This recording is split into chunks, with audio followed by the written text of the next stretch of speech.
सोनी के फ्रेंड्स, कैसे हैं आप सब लोग। उम्मीद करती हूँ खैरियत से होंगे। आज एक नई कहानी के साथ आई हूँ मैं, जिसका नाम है जादुई कमरे में बसा गाँव। बहुत समय पहले की बात है। एक छोटे से कस्बे में अर्जुन नाम का एक गरीब लड़का रहता था। उसका सपना था कि उसका भी एक सुंदर गांव और अपना घर हो, जहाँ सब सुख शांति से रहे। लेकिन गरीबी की वजह से उसके सपने पूरे नहीं हो पाते थे। एक दिन अर्जुन जंगल में लकड़ी काटने गया। वहां उसे एक पुराना बंद पड़ा हुआ मकान मिला। उस मकान के भीतर एक जादुई कमरा था। दरवाजा खोलते ही उसने देखा कि कमरे के भीतर एक छोटा सा सुंदर गांव बसा हुआ है। हरे भरे पेड़, खेत, नदी, पक्षियां की चहलपहट और खुशहाल लोग।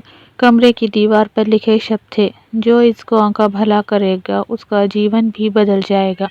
अर्जुन रोज उस कमरे में जाकर गांव की मदद करने लगा। कभी वह वहां से के खेतों में पानी पहुंचाता, कभी बीमार लोगों को दवाई लाकर देता। धीरे धीरे उस गांव के लोग और भी सुखी हो गए।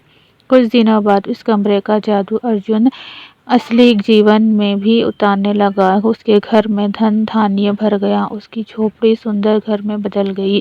पूरा कस्बा चकित था कि इतना बड़ा चमत्कार कैसे हुआ। लेकिन अर्जुन ने कभी घमंड नहीं किया। वह जानता था कि जादुई गांव से इसलिए मिला क्योंकि उसका दिल साफ था और वह सबकी मदद करना चाहता था। सच्चा सुख दूसरों की मदद करने में है। जब हम किसी और का जीवन बेहतर बनाते हैं तो हमारा जीवन भी अपने आप संवर जाता है।